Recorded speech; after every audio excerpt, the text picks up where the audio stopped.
1800년대엔 유럽도, 1900년대엔 미국도, 1950년대엔 일본도 이머징 마켓이었습니다. 세상은 늘 변하기에 누군가는 변화의 흐름을 읽어야 합니다. 큰 흐름을 읽는 힘, 미래에셋.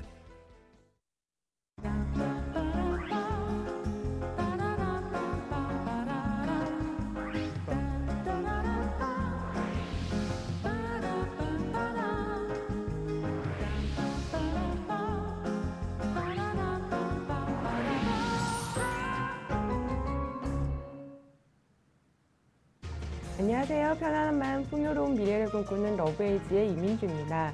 신묘년 새해 첫 인사 드리도록 하겠습니다. 시청자 여러분 모두 새해 복 많이 지으시기 바랍니다. 네, 저의 새해 인사가 조금 낯설으셨죠? 불교에서는요, 자신이 행동하는 만큼 복이 돌아온다고 해서 새해 인사로 새해 복 많이 지으세요라고 한다고 합니다.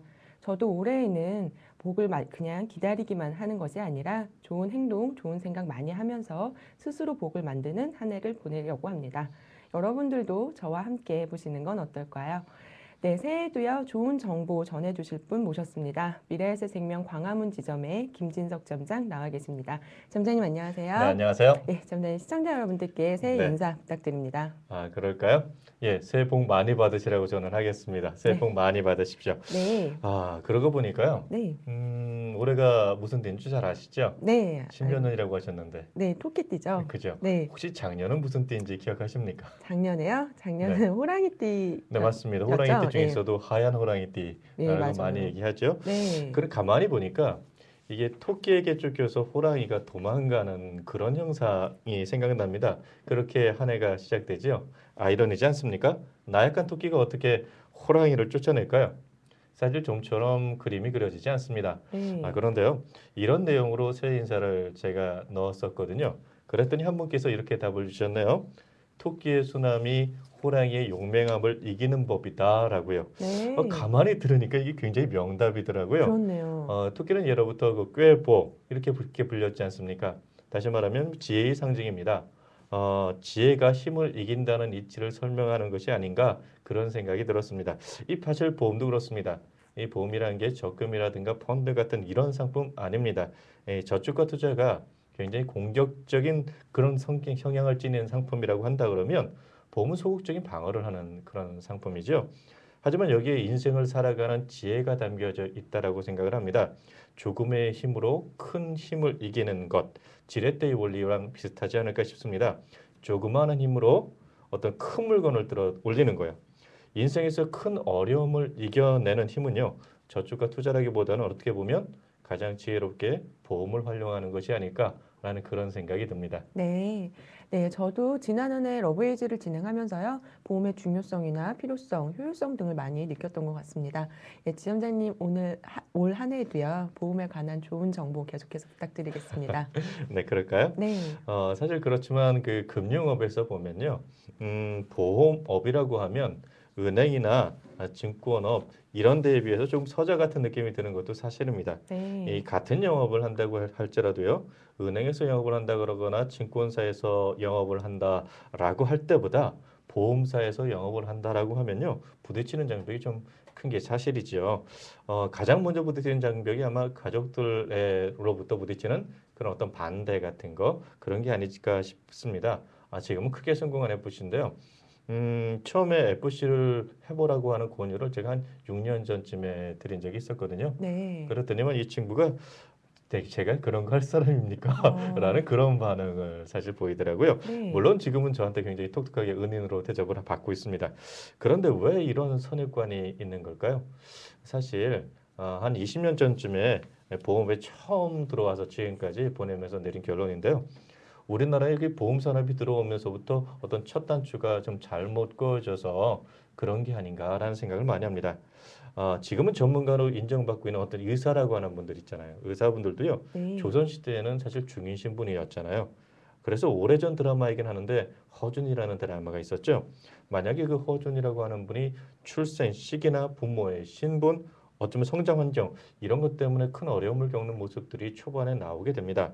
물론 지금 현대의 허준 같은 분이 나오셨다면 이분은 명의로서 전 세계 이름을 떨치고 있을지도 모르겠습니다. 네. 또 펀드 매니저 같은 고급 인력 있지 않습니까? 제가 처음 사회에 시작할 때만 하더라도요. 뭐 증권사에 입사하는 분들은 은행에 취직 못해서 가시는 분으로 그렇게 여겨지는 그런 시대도 있었습니다. 그래서 이 증권사 하면 저는 그런 기억이 나요. 이상한 가방 하나 딱 쥐고 골목길 돌면서 채권사입니다. 이런 말씀하시는 네. 분들이요. 흡사 제가 그 지금이 아니니까 그 비하한다고 생각하지 말아주셨으면 좋겠는데요. 골목 돌아가면서 찹쌀떡 이러는 분들 계시지 않으셨습니까? 네. 구멍난 냄비 팔아요 하시는 분들이요. 그런 것처럼 그런 취급을 받던 시절도 있었다고 하는 겁니다. 물론 굉장히 많이 바뀌긴 했지요. 네, 그렇네요. 사실 많이 그렇습니다. 바뀌었네요. 사실 보험도 마찬가지인데요. 네. 보험이라고 하는 건 사람들이 먹고 살만할 때야 비로소 발전하게 되는 그런 금융 산업이라고 볼 수 있습니다. 사람들은요, 사막이라든가 질병이라든가 노후라든가 이런 거에 대해서 어느 정도 걱정할 정도로 여유가 생기고 경제가 안정되었을 때 비로소 보험 산업이 발전할 어떤 여건들 그런 조건이 마련되는 거거든요. 그리고 지금이 바로 그런 상황이 마련되어 있는 시대라고 말씀드릴 수 있겠습니다. 이제는 보험을 일반인들도 얘기하는 시대가 돼버렸죠. 게다가 가만히 생각해 보십시오. 은행이라든가 증권사에서도요. 이제 보험을 판매하는 시대가 돼버렸습니다. 네. 특히 연금 시대, 연금 시장에 대해서는요. 거의 모든 금융사가 사활을 걸고 있다라고 해도 과언이 아닌데요. 사실은 이 연금이라고 하는 것들은 어떻게 보면 보험 본래의 시장이거든요. 말이 나왔으니까 잠시 부연 설명드리겠는데요. 연금 보험이 언제서부터 시작이 되었을까? 이런 얘기입니다. 참 연금보험이 시작된 시기는요. 사실은 17세기 프랑스에서부터 시작이 됐습니다. 네. 루이 14세 시대인데요. 이 당시가 프랑스의 어떤 전성 시기였습니다. 그래서 이 당시 루이 14세는 뭐 태양왕으로 불릴 정도로 굉장히 강력한 권한을 갖고 있는 그런 분이셨는데 프랑스가 이제 전성기를 구가하다 보니까 여러 가지 전쟁도 치르게 되고 국가의 재정들이 많이 필요하게 됐습니다. 이것을 보충하기 위해서 이탈리아의 은행가였던 톤티라는 사람의 어떤 그 분이 제시한 연금제를 국가 연금제를 도입하게 된 거죠. 이것을 톤틴 연금이라고 부릅니다. 그런데 이 톤틴 연금이라고 하는 것은요 국채를 발행해서 사실은 국채라기보다는요 국가에 어떻게 돈을 빌려주는 형태였거든요. 돈을 빌려주면 그 돈을 빌려준 사람에게 이자를 주거나 그러는 것이 아니고 연금을 종신으로 주는 그런 형태의 그 제안을 하게 된 겁니다. 네. 그런데 이렇게 종신연금을 주기 위해서는요, 단순하게 이자율 계산하는 것뿐만이 아니고 언제까지 살 것이냐는 어떤 사망률이라든가 이자를 계산하는 방법이라든가 이런 것들이 같이 발전해야 하거든요. 그래서 지금도 그런 방식들을 거의 원안과 비슷하게 운영이 되고 있습니다. 이런 방식이 최초로 도입됐다는 측면에서 근대적 생명보험의 효시로 톤틴연금을 보고 있는 거지요. 네, 뭐 그런 부분이라고 볼 수 있겠습니다. 네, 잘 알겠습니다. 네, 점장님 네. 말씀해 주신 대로요. 지금 보험업계에서 보면 그런 선입관에서 비롯한 어려움이 굉장히 많았죠. 저희 프로그램을 처음 시작을 할 때도요. 보험에 관한 인식 변화를 목적으로 한 부분이 있었고 지금 되돌아서 생각을 해보면 그런 선입관은 많이 개선이 된 것 같습니다. 그리고 은퇴 설계에 있어서 가장 중요한 부분인 연금에서 보험이 처음 시작이 된 거였네요. 그렇죠. 네, 저 거기에 대해서 좀 설명 부탁드리도록 그럴까요? 하겠습니다. 사실 생명보험이 연금에서부터 시작되기 때문인지 몰라도요. 저는 요즘에 은퇴에 대한 관심이 상당히 많이 가지고 알고 있습니다. 네. 아마 이런 것들은 처음으로 돌아가는 느낌, 흔히 말하는 백투더 베이직에 관련된 부분들 그런 게 아닌가라는 생각이 들어요. 사실 제가 말하는 은퇴라는 건요. 어떤 단순하게 연금을 얘기하는 건 아닙니다. 작년이죠. 이미 작년 11월 달에 저희가 은퇴 단상이라는 이름으로 해서 어떤 조금 다루긴 했습니다. 네. 은퇴라고 하는 것이요. 어떤 재정적인 안정과 더불어서 마음의 평화를 가져다 주는 것 그렇게 돼야 되는 것이라고 저는 믿고 있습니다. 그래서 그렇기 위해서는요. 어떤 재무적인 접근 굉장히 중요하지요. 근데 이 재무적인 접근도 중요하지만 은퇴를 건강하게 맞기 위한 어떤 보장도 중요하고요. 생애 마지막에 정말 의미 있게 만들 수 있는 행복의 다른 부분들 가족들이나 친구들이라든가 취미라든가 여가라든가 어떤 봉사 같은 것들 이런 것들도 굉장히 중요하다는 말씀을 그때 드렸습니다. 네. 보장세 계획을 세우는 것도요. 가만히 생각해 보면 단순하게 보장을 잘 받자 이런 것이 아니라 내 삶의 가치를 지켜주는 것, 내가 소중히 하는 것을 지키는 것, 그렇게 말씀드릴 수 있겠습니다. 은퇴는 당연히 그 최종적인 목적이 될 테고요. 그렇게 해서 이렇게 정의를 해보면요. 왜라고 하는 은퇴 준비에 대해서는 어느 정도 제가 말씀을 드린 것 같습니다. 왜 은퇴 준비를 하고 보장 계획을 수립해야 되느냐라고 하는 부분은 말씀드렸는데 이제 그걸 이제 어떻게 해야 될 것이냐, 하우에 대한 것들 이런 부분은 사실 아직까지 그렇게 방송에서 많이 취급을 하지 못했죠. 그래서 저는 2011년부터는 이런 생각을 갖고 있습니다. 2011년에는 이 방송을 조금 더 유용하게 만들기 위해서 실질적인 도움을 줄 수 있는 그런 내용으로 방송을 해야겠다라는 생각을 했죠. 네. 지난해가 네. 어떤 보험에 관련된 일반적인 이론들 그리고 상품들의 종류 이런 것들을 정리한 한 해였다고 한다면 네. 올해는요 사례 중심으로 볼 생각을 갖고 있습니다. 아, 네. 예를 들면 뭐 각각의 상황들을 봐서 사회 초년생들은 어떤 식의 준비를 하는 것이 좋겠다라든지 네. 아이들이 이번에 갓 태어난 아이들을 둔 어떤 그런 가정에서는 어떤 준비들이 필요하다라고 할지 아니면 은퇴를 앞두신 분들에게는 어떤 준비를 군인들은 어떤 준비를 이런 사례 중심으로 해서 이렇게 어떤 모델들을 제시해 보고자 합니다. 같은 상황에 계신 분들에게는요 방송을 참고를 하시면 시청하시는 분 본인과 가족의 어떤 보장 계획과 은퇴 계획을 어떻게 수립하시는데 도움이 되실 수 있으실 거라고 그렇게 생각이 듭니다. 네, 정말 기대가 많이 됩니다. 드디어 이제 실전으로 들어가는 듯한 느낌도 좀 들고요. 그렇죠. 그럼 지점장님 가장 먼저 어떤 상황부터 좀 살펴볼까요? 아무래도 처음 시작하는 거니까요. 네. 정말 첫 단추부터 껴야 될 것 같습니다. 네. 그래서 저는 오늘 이 시간에 뭘 준비했냐면 사회의 첫 발을 내디딘 새내기들을 위한 어떤 자산 관리에 대한 부분을 시작해 보도록 하겠습니다. 구체적인 상황부터 설명드리도록 할게요. 사례니까요. 한번 화면을 봐주시겠습니까? 네. 대상 고객은요. 올해 28살 그리고 20대 후반의 미혼인 회사원입니다. 뭐 이름은 가명이지만 홍길동으로 하고요. 홍길동 씨는요. 대학 졸업 후에 사회 첫 발을 내딛었다. 자신만의 수입이 생겼기 때문에 새로운 인생 설계를 시작하려고 한다. 부모님께서 들어주었던 보험도 이제부터는 직접 납입하고 저축과 새로운 보험 가입에 대해서도 고민 중이다. 홍길동 씨의 재무 상황은 다음과 같습니다. 한번 보시겠습니까? 보시는 것 같이 수입이 200만 원인데요. 지출이 200만 원이네요. 생활비가 90만 원이고요. 부모님 용돈도 들어가고 있고요. 연금저축과 정기적금이 들어가고 있고요. 적립식 펀드가 30만 원 들어가 있고 말씀드린 것처럼 보장성 보험이 5만 원 정도 들어가고 있습니다. 제일 먼저 생각해 본 게 이 각각의 생활비, 부모님 용돈, 연금저축 이런 것이 몇 퍼센트 정도인가를 가만히 생각해 봤는데요. 보니까 생활비가 한 45% 정도 되네요. 그리고 부모님 용돈이 한 10% 되고요. 연금저축과 정기적금은요. 저축 항목이니까 합쳐서 한 27.5% 정도 되겠습니다. 전입펀드가 15%, 보장성 보험이 2.5% 정도인데요. 어떤 느낌이 드십니까? 이 화면을 보면서 이분이 준비하신 상황은요. 어떠세요? 민주 씨 생각은요? 사회 초년생인데도 불구하고 네. 그래도 좀 많은 저축을 하고 있다는 느낌을 받았는데요. 네. 그 각각의 상품에 대해서는 정확하게는 잘 평가가 안 되네요. 네. 사실 보면서 저는 이분은 상당히 네. 준비를 잘하고 계신 분이다라는 생각을 다시 들었습니다. 네. 예전에 제가 직장 새내기들 대상으로요. 어떤 그 강연을 한 적이 있었는데요. 그분들에게 이런 말씀을 드린 적이 있어요. 사회생활을 시작하면서 꼭 필요한 금융상품 몇 가지를 소개해 드렸었거든요. 가만히 보게 되면 제가 소개한 상품들은 전부 이런 것들이 있었습니다. 지금이야 부동산 가치가 상당히 많이 하락해서 가치 하락을 경험하고 있습니다만 그래도 필요한 어떤 청약 관련된 상품들이요. 그러니까 바로 주택 청약 종합저축이죠. 그런가 하면요. 유동성 자산을 확보하기 위한 단기 저축들이 필요하다고 말씀드렸습니다. 예를 들면 적금 같은 겁니다. 네. 적금 같은 경우는 어떤 목적 자금이라고 하기보다는 실제로는 유동성 자산인 경우가 상당히 많이 있거든요.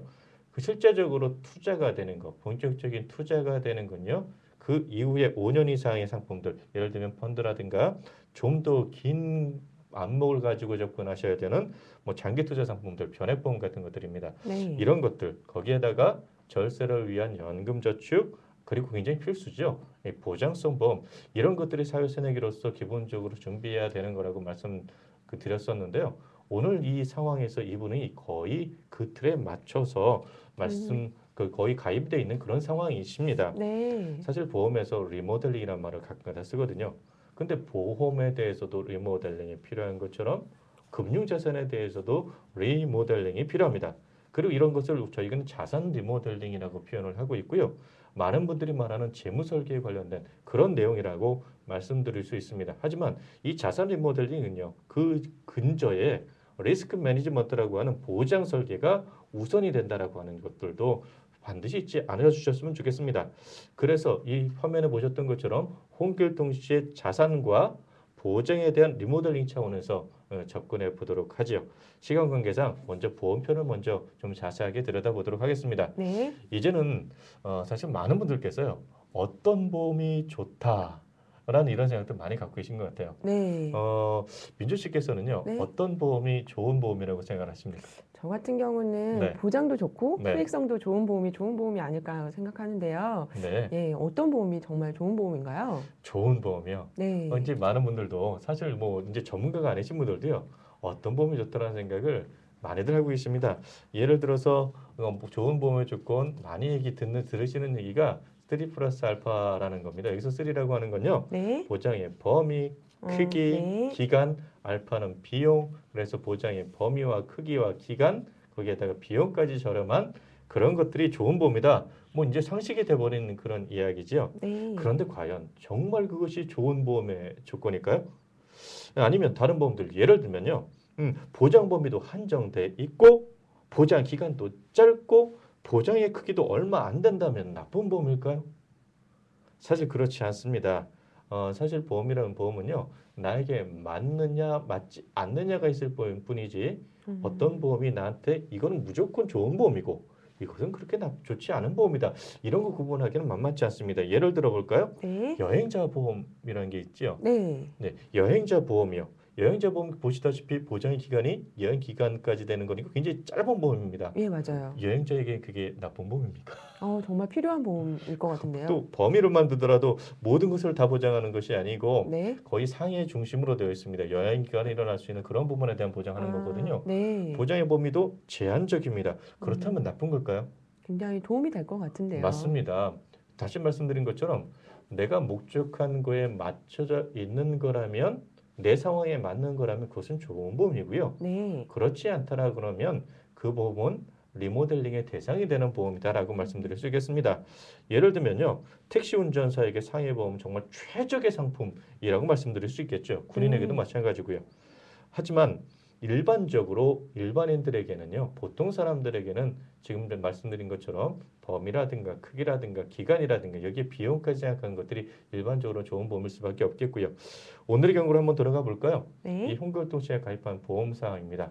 보시면 암보험이 하나 들어가 있습니다. 보험료가 5만 원이고요. 보장 기간이 80세까지. 그리고 암으로 진단을 받으면 보험금이 2천만 원 정도 나오는 그런 보험입니다. 그러고 보니까요, 암보험 하나만 가입되어 있는 상황이시거든요. 그래서 암 이외의 질병이라든가 입원이라든가 재해라든가 이런 부분에 대한 보장은 좀 미미한 것이 사실입니다. 앞서 말씀드린 것처럼요, 수입이 200만 원인데 보험료 지출이 5만 원이면 2.5% 수준으로서 굉장히 낮은 편이죠. 게다가 홍길동 씨 어떤 미래를 생각해 보면요, 앞으로 일어날 사항들, 예를 들면 이제 결혼도 하셔야 될 때고요. 좀 있으면 이제 자녀 출산까지 어떤 고려해야 되는 그런 상황이라고 볼 수 있습니다. 그렇다면 어떤 건강 자산에 대한 어떤 플랜들이 필요하지 않을까라는 생각을 하게 됐습니다.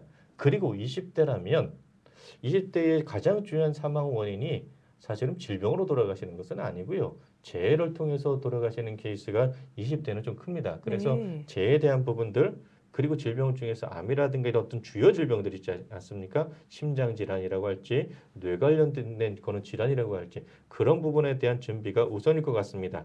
게다가 일반 사망이라고 하는 것도요, 미래 가족에 대한 준비니까 이 부분은 어느 정도 생각해 보셔야 될 텐데요. 그리고 2010년도 기준으로 남자분들 같은 경우에는요, 생애 의료비가 한 7,500만 원 정도 됩니다. 여기서 생애 의료비라고 하는 건요, 한 사람 인생을 통해서 쓰여지는 총 의료비 총액을 얘기하는 겁니다.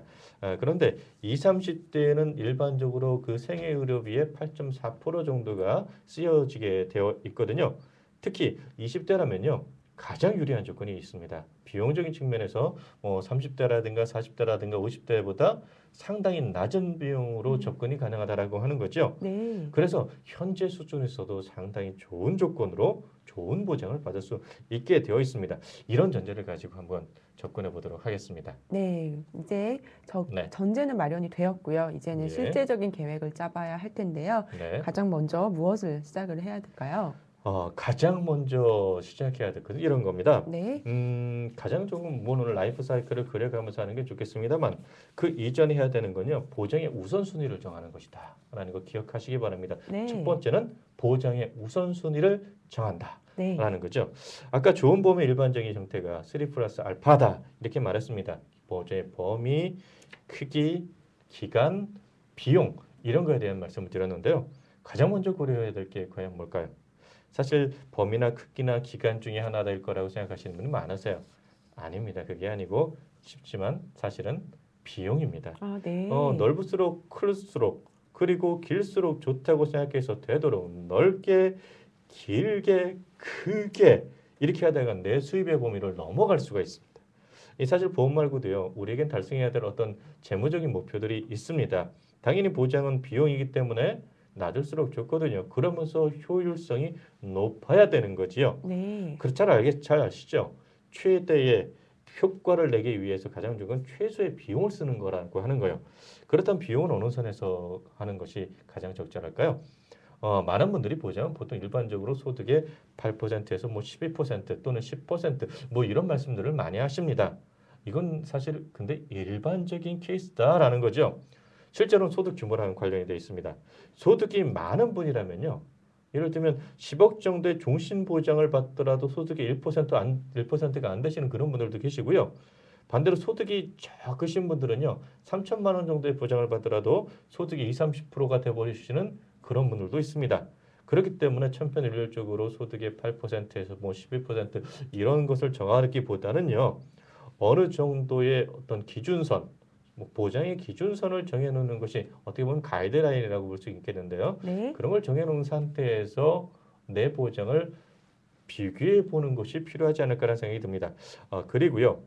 비용 다음으로 생각해 보셔야 되는 건요. 저는 일반적으로 범위를 먼저 고려하고 있습니다. 왜냐하면 이 부분은 보상받을 확률을 높이자라고 하는 부분입니다. 네, 예를 들면 이제 화살을 저희가 쏩니다. 화살을 쏘는데 관역이 조그만 것과 관역이 크다는 것 중에 어느 게 훨씬 더 맞추기가 편하겠습니다. 당연히 큰 거겠죠? 그렇죠. 네, 맞습니다. 보장의 범위가 넓다라고 하는 건요. 보장을 받을 가능성이 높아진다라고 하는 겁니다. 보험을 가입하는 목적 자체가 보장을 받기 위해서라고 한다 그러면 범위가 넓은 것이 아무래도 좋을 수 있겠죠. 네, 이 상태에서 저희는 그 다음으로 고려하는 거 크기를 고려합니다. 예, 보장을 받게 됐습니다. 근데 너무 조금 나옵니다. 그런 문제가 되지 않겠습니까? 제대로 보장을 받아야 된다라는 측면이라면요.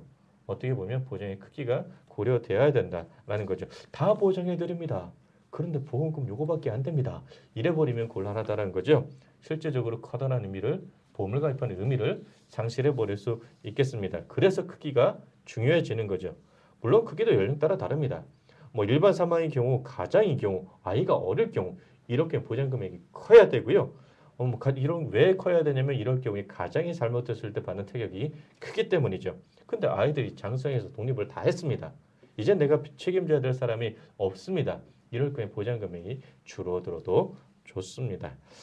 마지막으로 고려할 것이 기간이라고 볼 수 있습니다. 물론 넓게 충분히 보장받는데 언제까지 이런 보장을 받을 것이냐 이거에 대한 부분이라고 볼 수 있죠. 이 부분도 무조건 길게는 아닙니다. 때론 일시적으로만 보장받아야 될 때도 분명히 존재합니다. 앞서 예를 든 것처럼 여행 기간 동안만 보장을 받는다든지 대출받아서 그런 기간 동안 보장을 받는다든지 이런 것들이라고 볼 수 있겠습니다. 그래서 리스크가 한시적일 때는 그 기간 동안 충분히 보장을 받고 리스크의 기간이 길다고 하면 길게 보장을 받고 이런 것들이 필요하지 않을까 생각이 듭니다. 중요한 것은 리스크의 종류에 따라 그 성격에 따라서 보장 기간이 달라져야 된다고 하는 거죠. 네, 잘 알겠습니다. 그럼 음. 보험의 우선순위는 사람마다 차이는 있겠지만요. 그렇죠. 네, 대체적으로는 비용, 그리고 보험의 범위, 그리고 네. 크기, 기간 순으로 잡으면 좋다라는 네, 말씀이시네요. 맞습니다. 네, 그럼 이제 우선순위도 정해졌고요. 네. 두 번째로 해야 할 일은 무엇인가요? 두 번째로 해야 될 거는요. 네, 이런 거라고 볼 수 있습니다. 우선순위를 정했다면 보험의 가이드라인, 아웃라인을 정하는 겁니다. 다시 말하면 기준을 세운다라고 볼 수 있습니다. 네, 예를 들면 라이프 사이클을 그려가면서 실제 필요한 부분을 다 보장받는 것이 제일 좋으시겠죠. 네, 그렇지 않다면요. 그다음 해야 될 것은 당연히 어떤 기준선을 정해놓고 내가 어느 정도의 보장이 필요한데 내가 어느 선까지 가 있구나 이러한 것들을 알아보시는 것이 좋겠습니다. 예를 들면 유족자금으로 일반 사망하는 1억 정도는 있어야 되겠다. 뭐 암 진단금으로는 뭐 치료비를 포함해서 생활비 이런 것도 들어갈 테니까 한 5천 원 있어야 되겠다. 네, 뭐 뇌 쪽이나 심장 쪽의 질환은 3천만 원에서 5천만 원 있어야 되겠다. 뭐 치료비 일정 기간 어느 정도 생활비 보전이 가능하게끔 설계를 받아야 되겠다. 뭐 이런 부분들이 있어야 된다라고 하는 거죠. 저야 뭐 당연히 일반적으로 라이프 사이클을 그려서 설명하는 편이지만 보장의 기준선을 정하고 설계하는 방식도 상당히 즐겨하는 편입니다. 이 하나의 안을 제시해 보자면요. 네, 사망은 1억 정도는 보장받으시는 편이 좋습니다. 왜냐하면 종신보장이 당장에 어떻게 많이 1억을 전체를 종신보장 받을 경우도 필요하겠죠. 하지만 그게 아니더라도요. 예를 들면 장례비 정도로 종신보장으로 가져가고 그리고 나머지 부분은 일정한 기간만 보장받는 형태, 다시 말하면 정해진 기간만 보장받는 형태로 이 설계를 해서라도 한 1억 이상의 보장을 가져가시는 것이 필요하지 않을까라는 생각이 듭니다. 네, 홍길동 씨 같은 경우에는요, 아직 젊으신 분이시고 그렇기 때문에 비용 측면도 고려하셔야 되고요. 그래서 저 같은 경우에는 종신보장은 3천 정도, 게다가 어떤 자녀의 독립비 정도까지는 7천 정도의 보장을 추가로 하는 그래서 1억을 채우는 형태로 제가 설계를 해보고 싶습니다. 그리고 보장의 형태인데요. 네, 20대 후반이라는 점, 그리고 앞으로 가정을 꾸려야 된다라고 하는 점, 이런 걸 고려해서 어떤 장기간의 인플레이션을 채취할 수 있는 형태, 다시 말하면 변액보험의 형태로 저는 선택해드리고 싶겠네요. 특히 이제 통합보험이 요즘에 나와 있기 때문에 통합보험 형태이면서도 변액보험 형태로 저는 설계를 할 것 같습니다. 여기에 20대 주요한 사망 원인이 재해 관련된 거라고 말씀드렸죠. 그래서 재해 관련된 보장인 재사망과 재상해 정도를 설계를 하고요. 네, 암과 관련된 진단, 입원, 수술 비용 정도를 추가하겠습니다. 물론 뇌 쪽이라든가 심장 쪽도 마찬가지로 보강할 생각이고요. 여기에 어떤 생애 의료비 관련된 실손 의료비 정도를 한 5천만 원 정도 추가할 생각입니다. 그런 그 앞주 기본적인 보장들은 얼추 마련된다라고 볼 수 있는데요. 그래서 암보장을 5천, 뇌와 심장 쪽의 질환을 한 3천 정도, 실손 의료비를 한 5천 정도 이렇게 설계를 해봤습니다. 그랬더니 비용이 현재 암보험이 5만 원 정도 있는 상황인데 그 나머지 부분을 설계하니까 10만 원이 조금 안 되게 설계가 됩니다. 대부분의 회사가 비슷한 상황이고요. 그렇게 한 15만 원 정도가 됩니다. 그랬더니 그 비율은 소득 대비 한 7%, 7.5% 정도 되는 거죠. 비용의 비율도 어느 정도 적당하다고 볼 수 있습니다. 대신에 다른 부분을 좀 줄여야 됩니다. 대신 다른 부분을 줄일 수 있는 부분이 어떤 부분이 있을까요? 일단 유동성 부분이라고 말씀드릴 수 있는 정기적금을 조금 줄이거나 한 5만 원 정도 줄이거나 생활비를 한 5만 원 정도 줄이거나 이 정도면 크게 무리가 없이 가져갈 수 있는 부분이지 않을까라는 그런 생각이 듭니다. 현 상황에서 그러면 아주 만족할 만한 그런 수준이 될 수 있다고 볼 수 있겠죠. 네. 사회초년생들에게 월 15만 원에서 20만 원 정도라면요. 친구들을 좀 덜 만나고 커피값이나 점심값 등을 좀 절약한다면 충분히 커버할 수 있는 수준이 아닐까 하는 생각이 듭니다. 그리고 지금까지 배운 부분을 조금 더 활용을 해서 생각을 해본다면요. 네. 만약에 퇴직연금에 가입하고 있지 않은 회사라면 네. 연금저축 5만 원을 더 늘려서 30만 원을 납입하고요. 400만 원으로 늘어난 소득공제 혜택을 더 많이 받으면서 다른 곳의 비용을 좀 줄여보는 것은 어떨까요? 좋은 의견입니다. 아주. 네, 감사합니다. 의견 부탁드릴게요, 점장님. 네, 그럴게요. 네, 네, 말씀드린 것처럼 지금 소득공제 한도가 늘어났다고 하는 부분도 여러분에게 상당히 중요한 정보시니까요. 네, 그 부분도 사실 연말 돼서 준비하지 마시고 연초서부터 준비하시는 것도 괜찮다고 생각이 듭니다. 20대 사회초년생들을 위해서 다시 한번 조언을 드리자면 정리를 이렇게 할 수 있을 것 같습니다. 사실 20대는요, 저도 그랬습니다만 소비의 시대입니다. 미래를 준비하기보다는요, 소비가 가져주는 행복감, 이 지출에 대한 행복감이 상당히 크지요. 그래서 가끔가다 뭐 우스갯소리로 지름신이 내리기도 한다라는 말도 하고 있고요. 남들이 가지지 못한 것들에 대한 집착을 하기도 합니다. 소위 명품이라든가 뭐 좋은 옷, 좋은 차, 뭐 이런 것들이요. 그러면서 그렇기 때문에 하지만 그럼에도 불구하고 자산 관리에 대한 측면을 저희가 소홀히 하는 건 또 아닙니다. 그런데 대부분 보게 되면 안정성보다는 수익성 위주의 투자를 하게 되는 경향이 많은 것이 또 20대이기도 합니다. 그것도 단기로 말이죠. 하지만 재테크 중에 기본이라고 하는 거 기억해 주셨으면 좋겠습니다. 바로 자신에게 투자하는 것, 본인이 자신 스스로에게 투자하는 것, 부동산이라든가 주식에서 얻어지는 이런 투자, 이런 수익도 좋겠지만요. 더욱더 큰 수익은 본인의 수입에서 얻어지는 수익이라고 하는 것, 그걸 잊지 않으셨으면 좋겠습니다. 몸값이 제일 중요한 거죠. 이런 흔히 말하는 그렇게 몸값을 높여야 되는 거라고 말씀드릴 수 있는데 그렇게 해서 여러분들이 요즘 많이 얘기하는 스펙이라는 걸 쌓으시기도 하시잖아요. 여기에 하나 더 추가하겠습니다. 이 몸값에서 제일 중요한 게 뭘까요? 바로 건강입니다. 건강 재산을 만들어 놓는 것이죠.